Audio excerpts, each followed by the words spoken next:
Bismillah. Assalamualaikum warahmatullahi wabarakatuh.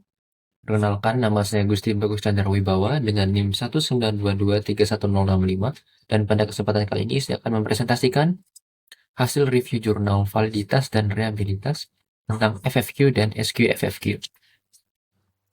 Untuk FFQ, judul artikel yang saya review adalah The Relative Validity and Reproducibility of Food Frequency Questionnaire in the China Haduri Biobank Study.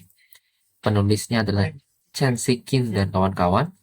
Tanggal publikasi 14 Februari 2022 di jurnal Nutrients. Tujuan penelitian FFQ ini adalah untuk mengetahui validitas dan reliabilitas kuesioner FFQ kualitatif dan kuantitatif yang diteliti oleh China Haduri Biobank. Kemudian subjek penelitiannya adalah 432 partisipan untuk FFQ kualitatif dan 416 partisipan untuk FFQ kuantitatif dari kota Qingdao, Sichuan, Henan, dan Zhejiang yang telah bergabung dalam studi CKB sebelumnya. Untuk metode penelitian yang dipakai adalah menggunakan jenis penelitian campuran antara kuantitatif dan kualitatif dengan metode pengumpulan data wawancara terstruktur. Variabel dependen pada penelitian ini adalah validitas FFQ kualitatif dan kuantitatif terhadap recall 24 jam selama 12 hari, serta reliabilitas FFQ kualitatif dan kuantitatif. Kemudian definisi operasional variable dependentnya, validitas adalah kemampuan sebuah metode untuk menghasilkan data yang akurat mendekati nilai asli atau nilai golden standard. Sedangkan reliabilitas adalah kemampuan suatu metode untuk menghasilkan data yang konsisten dari satu pengambilan data ke pengambilan data berikutnya. Kemudian variabel independen adalah asupan partisipan berdasar hasil wawancara FQ kualitatif dan kuantitatif serta hasil wawancara 2 per hour dari recall selama 4 hari selama 3 musim berbeda, yaitu totalnya 12 hari.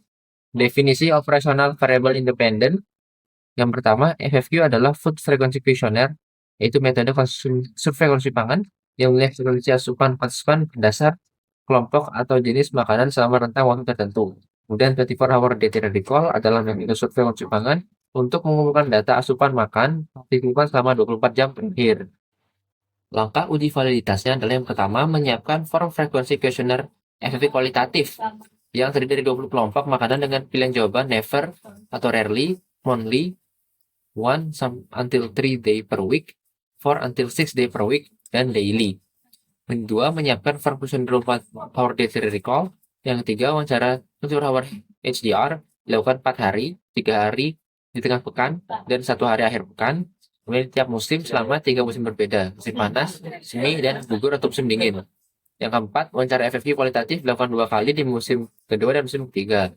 Pengisian FFQ dilakukan sebelum 24 HDR di musim kedua dan setelah 24 HDR di musim ketiga. 5. Persentase frekuensi dan FFQ dan median dari asupan harian dari musim kedua dan ketiga akan dibandingkan menggunakan uji Wilcoxon. Yang keenam, cross classification dan weighted kappa digunakan untuk mengecek kesamaan di level grup. Yang ketujuh, hasil jangka baik apabila terdapat lebih dari 1 atau sama dengan 50% partisipan diklasifikasikan dengan tepat dan kurang dari 10% diklasifikasikan dengan keliru. Yang kedelapan, nilai kappa lebih dari sama dengan 0,61 menunjukkan hasil yang baik, 0,2 sampai 0,6 menunjukkan hasil yang dapat diterima, dan kurang dari 0,2 menunjukkan hasil yang buruk. Yang ke-9, hasil uji Spearman lebih dari sama dengan 0,5 berarti baik, antara 0,2 sampai 0,49 berarti cukup, dan kurang dari 0,2 berarti buruk. Berikutnya, langkah uji reliabilitasnya adalah hampir sama seperti langkah uji validitas. Yang berbeda adalah persentase frekuensi dari FFQ musim kedua dan musim ketiga akan dibandingkan satu sama lain untuk mendapatkan hasil uji reliabilitas. Berikut adalah diagram alur yang dilakukan saat menguji validitas. Berikut reliabilitas untuk FFQ kualitatif. Hasil penelitian dari penelitian ini adalah uji validitas FFQ menunjukkan hasil uji Spearman berada dalam rentang 0,23 sampai 0,59. Koefisien weighted kappa berkisar antara 0,61 sampai 0,88. Persentase klasifikasi tertinggi ada di kelompok sayuran segar dan terendah di buah-buahan, dengan persentase klasifikasi ekstrim di bawah 3%. Kemudian hasil uji reliabilitas 2 waktu FFQ menunjukkan uji Spearman berada dalam rentang 0,17 sampai 0,56 dan kappa berada dalam rentang 0,62 sampai Nah, kesimpulannya, FFQ kualitatif menunjukkan hasil uji validitas relatif yang bisa diterima di sebagian besar kelompok makanan, bahkan masuk dalam kategori baik di beberapa kelompok makanan terhadap 24-hour dietary recall. Kemudian hasil uji relativitas antara dua waktu FFQ yang berbeda menunjukkan bahwa FFQ memiliki kualitas reliabilitas yang dapat diterima, bahkan termasuk kategori baik di beberapa kelompok makanan. Berikutnya adalah analisis validitas dan reliabilitas dari SQFFQ. Untuk artikel yang saya review adalah Validity and Reproducibility of a Food Frequency Questionnaire Assessing Food Group Intake in the Persian Cohort Study dengan penulis Sareh F. Tesat dan kawan-kawan, tanggal publikasi 4 Agustus 2023 di jurnal Frontiers in Nutrition. Tujuan penelitian tersebut adalah untuk mengetahui validitas dan reliabilitas kuesioner SQFFQ menurut konsumsi per kelompok makanan.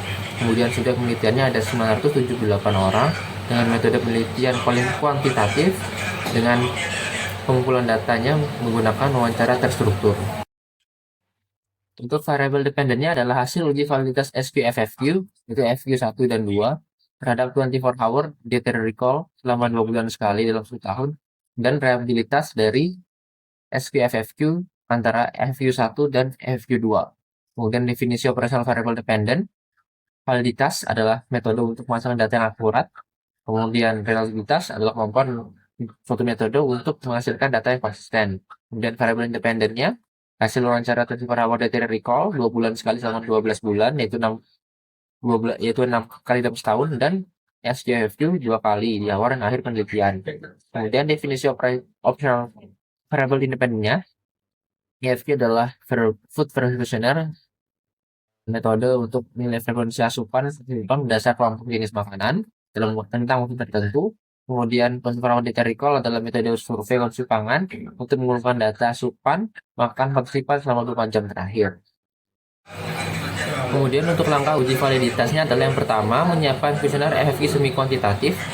Yang kedua, melakukan wawancara dengan partisipan di awal, yaitu FFQ 1. Kemudian melakukan wawancara 24-hour dietary recall 2 bulan sekali selama 12 bulan, total 6 kali dalam setahun. Kemudian yang kelima, melakukan wawancara FFQ setelah 12 bulan tersebut, yaitu FFQ2. Kemudian merubah data frekuensi konsumsi di SQFFQ menjadi jumlah konsumsi per hari. Kemudian jumlah itu dikalikan dengan berat dalam gram menurut standar porsi yang digunakan. Nah, itu digunakan untuk mendapat total dalam gram konsumsi makanan responden.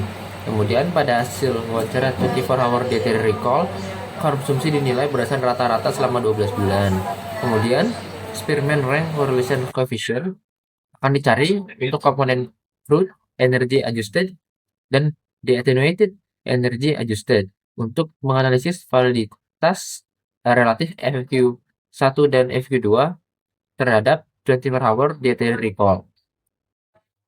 Kemudian untuk uji reliabilitas antara FFQ1 dan FFQ2, langkah-langkahnya masih sama, namun yang dalam analisis datanya ada perbedaan dengan validitas, yaitu fruit dan energy adjusted interclass correlation coefficient itu dengan confident interval TI 99% dari FQ1 dan FQ2 akan dihitung untuk menganalisis reliabilitas metode ini. Untuk hasil penelitian SQFFQ, uji validitas melalui DASSC antara FQ1 dengan 24-hour dietary recall berkisar antara 0,23 sampai 0,7, antara FQ2 dengan 24-hour HDR berkisar antara 0,27 sampai 0,76, dan FFQ12 dengan 24 HDR berkisar antara 0,3 sampai 0,79, dengan sebagian besar hasil berada dalam rentang 0,4 sampai 0,7. Uji reliabilitas hasil AICC di rentang 0,42 sampai 0,72, dan hasil uji reliabilitas pada FFQ yang digunakan sangat rawan terhadap random errors karena FFQ digunakan bersifat kompleks karena menanyakan besaran porsi sehingga menimbulkan variasi jawaban partisipan yang lebih beragam dan bisa menurunkan reliabilitasnya. Kesimpulannya, hasil uji validitas FFQ terhadap 24-hour HDR menunjukkan hasil validitas yang sedang hingga tinggi untuk mengestimasi asupan pangan dalam konsumsi makanan yang digunakan. Namun, Hasil uji reliabilitasnya menunjukkan bahwa perlu ada studi lebih lanjut tentang reliabilitas kuesioner SQFFT yang digunakan di penelitian ini. Sekian dari saya. Mohon maaf apabila kesalahan kata dan kekurangan lainnya. Saya tutup. Wassalamualaikum warahmatullahi wabarakatuh.